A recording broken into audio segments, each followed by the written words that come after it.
Bonjour à tous, soyez les bienvenus dans le premier épisode de On va tous sur Mars. Cette émission sera complètement dédiée à l'actualité martienne. Je vous parlerai de sa géologie, de son histoire. Dans ce premier numéro, nous allons faire un petit tour d'horizon de la planète afin de poser les premières bases d'un grand voyage. Oh non! Vous connaissez sans doute la planète Mars. Vous savez qu'elle a fasciné l'humanité depuis au moins la nuit des temps, si ce n'est des temps immémoriaux. Pas si immémoriaux que ça en fait, parce que les premières observations consignées en Mésopotamie datent de 2500 ans. 2500 ans, vous êtes à peu près à l'époque de la base de l'écriture et de l'agriculture. Mars, comme vous le savez, c'est la 4e planète du système solaire en partant du Soleil, donc ça fait Soleil, non mais c'est pas une planète, hein, Soleil, donc ça fait Mercure, Vénus, Mars, Terre. C'est pas dans l'ordre tout ça. Vénus, Mercure, Terre, Mars. Voilà, c'est l'ordre des 4e planètes. C'est une planète tellurique en opposition avec une planète gazeuse, une géante gazeuse, peu importe le terme. Elle est principalement composée d'éléments non volatiles et ses roches sont formées de silicates. Et sa surface est évidemment solide. Voilà. Sa surface est couverte de volcans. Alors, ce que je vais proposer de vous faire, c'est vous faire la petite vidéo ici, qui va vous permettre de voir Mars un petit peu tout pendant l'émission. Donc là, vous avez Mars. Je vais rester à côté d'elle. Oh, qu'est-ce que t'es belle. Vraiment. Moi, j'irais bien. Hein. Pas vous ? Enfin bref, c'est pas le sujet. Alors, donc comme je vous disais, sa surface est couverte de volcans, de cratères, de bassins d'astéroïdes. Revenons à notre petite planète Mars, au cas où on s'en était échappé. Bon, sauf si vous vivez au fin fond du Népal et que vous n'avez pas été au courant, la couleur de Mars, c'est la couleur rouge. Mais alors, la vraie question, c'est pourquoi cette couleur rouge? Alors, j'ai récupéré pas mal d'hypothèses, dont une petite hypothèse un peu farfelue que vous trouvez dans les commentaires de cette vidéo, où j'ai fait un petit Sweet Silent Show à ce sujet-là, pour expliquer sa couleur rouge.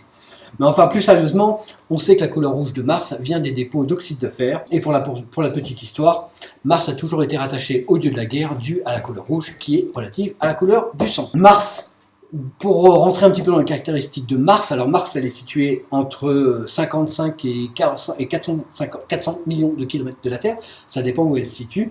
Là, vous voyez une petite animation de l'orbite martienne. Elle fait le tour du Soleil à peu près en 687 jours, ce qui est équivalent à quasiment 2 années terrestres. Et elle a un petit truc qui est quand même vachement bien, cette planète, c'est que sur Mars, une journée c'est quand la Terre ou la Mars a fait un tour sur elle-même, qui dure à peu près 24 heures et 40 minutes.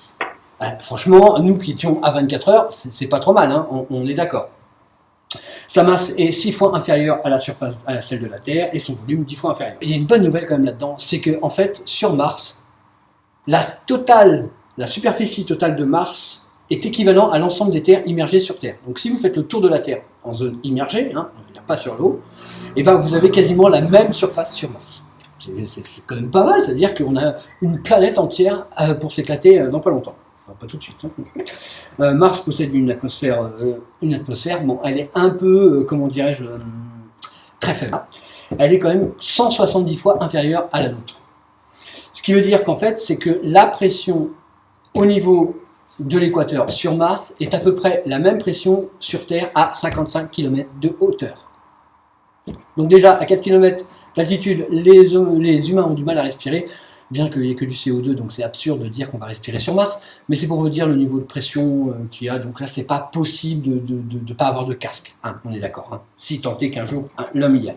Une chose, Mars possède 2 satellites qui sont Phobos et Deimos, qui ont des orbites plus ou moins elliptiques, on va dire.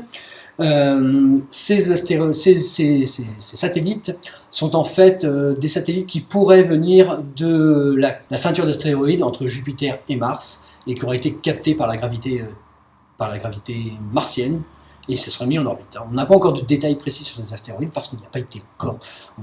On a des idées. Voilà pour ce petit tour d'horizon de la planète Mars. Ça me permet de poser des bonnes bases de la planète, hein, parce qu'après, on va enchaîner avec des sujets un peu plus touchy, on va se faire plaisir. Donc je vous laisse avec cette petite vidéo d'une magnifique statue trouvée sur Mars. Pourquoi une statue sur Mars? Aïe, je ne saurais quoi vous dire. Amis martiens, à bientôt.